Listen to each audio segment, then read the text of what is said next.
Mesdames et messieurs, bienvenue aujourd'hui à Dijon. La construction bois. Le bois. Mais pourquoi ce thème? Un thème d'actualité. Et pourquoi maintenant? À l'intérêt écologique du matériau bois. Par la certification forestière. Qui est une révolution formidable, on ne la mesure pas. Et le bois constitue une richesse.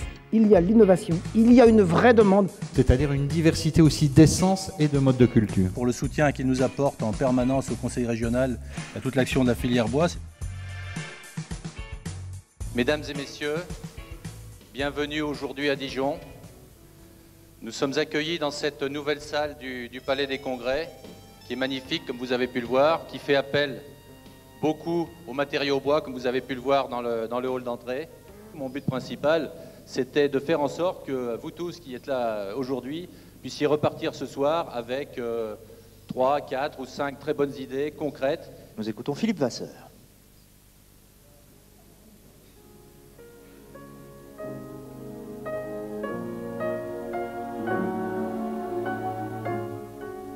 Bonjour, je regrette de ne pas être physiquement parmi vous. J'étais en Bourgogne ce matin et j'ai dû cet après-midi aller vers une autre destination. Mais le principal, c'est que vous teniez cette réunion et que je puisse vous faire part de ce que je pense de la filière bois. Je crois que nous avons une grande chance en France. Nous avons un massif forestier important qui mérite d'être mieux exploité. Et c'est ce que je m'efforcerai de faire, ou de favoriser plutôt, lors de l'adoption par le Parlement au printemps prochain de la loi d'orientation pour l'agriculture, l'alimentation et pour la forêt. La construction bois revient maintenant en un thème d'actualité justement par rapport à l'intérêt écologique du matériau bois, par rapport au concept de développement durable de post-Rio 92. Je vous demande, mesdames et messieurs, d'accueillir monsieur Philippe Leroy. Mesdames, messieurs, bonjour. Le bois doit, par ses efforts de recherche, rattraper le retard. Et si nous rattrapons ce retard sur les traitements de surface, sur la durabilité, la conservation du bois et des bois massifs, nous serons largement, dans les années qui viennent, largement en tête dans toutes les compétitions sur l'usage du bois dans la construction. On a déjà les panneaux, on a déjà les produits modernes. On a fait une révolution technologique dans le bois qui est une révolution formidable, on ne la mesure pas. On a un problème essentiel, c'est le réchauffement de la planète. Je vais détailler tout à l'heure un petit peu les éléments de base de ce réchauffement. Et on a une problématique industrielle clé, c'est la problématique CO2.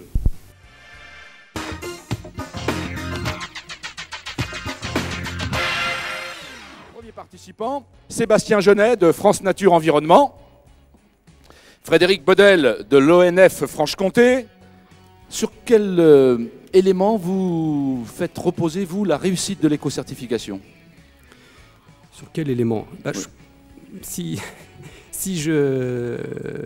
Je pense que elle reposera sur, je dirais, le bon dialogue entre les acteurs.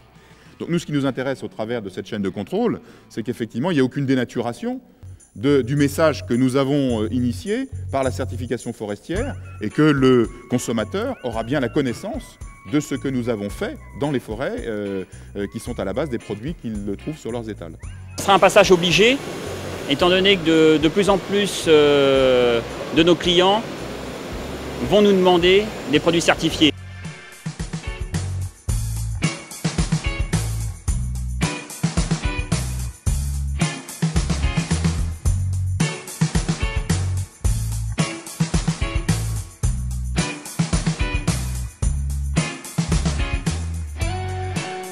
Vendre, c'est bien sûr le but de tout opérateur économique. Mais pourquoi ce thème et pourquoi maintenant?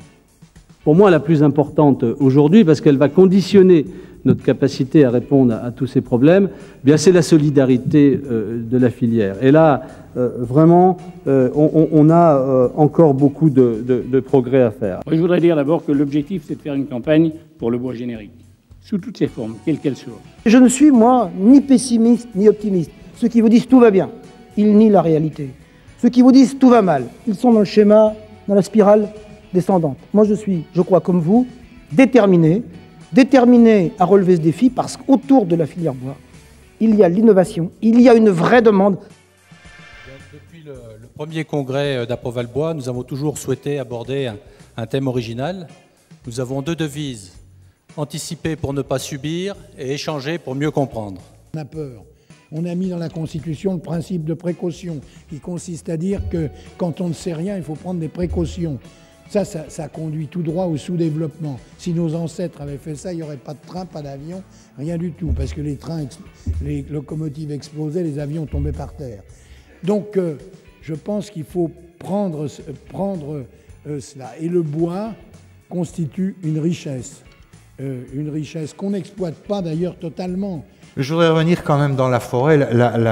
Il y a une logique globale de conciliation d'objectifs entre une production dédiée au bois d'œuvre avec une partie dédiée au bois de trituration, avec des sous-produits dédiés à l'énergie et avec une forêt gérée dynamiquement, coupée avec des cycles relativement courts, sans forcément de labour pour replanter derrière. On peut avoir de la régénération naturelle, une forêt dynamique sur le plan de sa production, qui limite les risques climatiques, qui limite les risques sanitaires, qui produit beaucoup de bois, qui stocke du carbone et qui en même temps préserve une biodiversité, c'est-à-dire une diversité aussi d'essences et de modes de culture.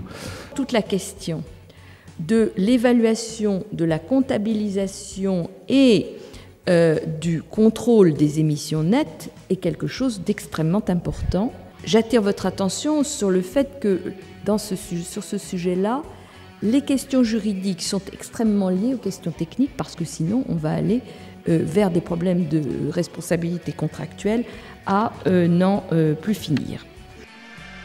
On sait bien que véhiculer du bois de l'Europe à travers la planète et le ramener en parquet ou en meuble, ça consomme 17 fois le carbone stocké pendant toute la croissance de l'arbre. Mais on le dit, on le répète, c'est compris par tout le monde, mais si on n'a pas la réponse de produits en face, compétitifs, on peut que prêcher dans le désert. Il n'y a pas d'aval s'il n'y a pas d'amont.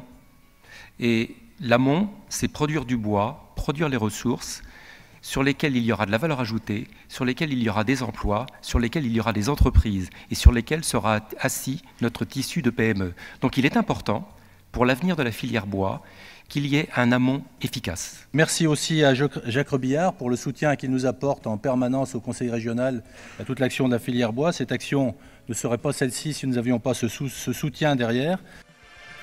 Le fait que vous ayez élargi votre congrès, non plus seulement aux gens du bois, mais aux gens de l'industrie, de l'agriculture, du bâtiment et autres, montre l'interpénétration de cette filière, à la fois dans sa ressource, mais aussi dans son utilisation. Il y a 10 ans, j'étais ici déjà, c'était le troisième colloque, je crois. Troisième colloque, tu étais pour la première fois. Et j'avais dû dire dans une envolée lyrique qu'à 20 $ le baril, c'était le cas il y a 10 ans à peu près, quoi. Enfin, on était à 30. Il n'y avait pas de marché pour ce que j'appelle le carbone vert, c'est-à-dire la bioéconomie, les nouvelles filières du renouvelable. À 50 $ le baril, le marché décollait et on sortait du militantisme pour rentrer dans l'économie. Et à 100 $ le baril, la forêt brûle. Et s'il y a 15 ans, on parlait du CO2 et de l'environnement, la nouvelle priorité qu'on n'aurait jamais cru, mais qui est essentielle maintenant, la nouvelle priorité, c'est l'emploi. On a une économie qui ne produit plus d'emplois, donc on n'a plus d'économie. On a la chance d'avoir chez nous en Bourgogne une école d'ingénieurs, donc l'école des arts et métiers à Cluny, dont son représentant Robert Collet est ici aujourd'hui. À qui on a confié l'animation un petit peu de cette association et de cette recherche. Dans l'âge de bois, il y a ce petit clin d'œil, on est deuxième degré et on entre dans la modernité en disant eh bien, le bois, matériau ancien avec chargé d'histoire, etc., eh bien, va nous permettre de résoudre des problèmes qui sont extrêmement contemporains. Donc moi je vous engage à maintenir bien au-delà de ce congrès ce titre de l'âge de bois. Permettez-moi de vous remercier de votre présence à nos côtés, comme toujours. Tout comme je tiens à remercier spécialement l'équipe d'Aprovalbois, collègues et permanents, anciens et nouveaux, qui se sont donnés sans compter pour la préparation et l'organisation de ce présent congrès. L'innovation, qui est le thème de la présentation d'aujourd'hui, elle est soit choisie, on veut innover, on cherche à innover. Et puis parfois c'est aussi c'est un petit peu la perche de sauvetage, c'est la survie, on est forcé d'innover pour rester en vie. Donc il s'agit surtout de faire mieux plus que de faire beaucoup.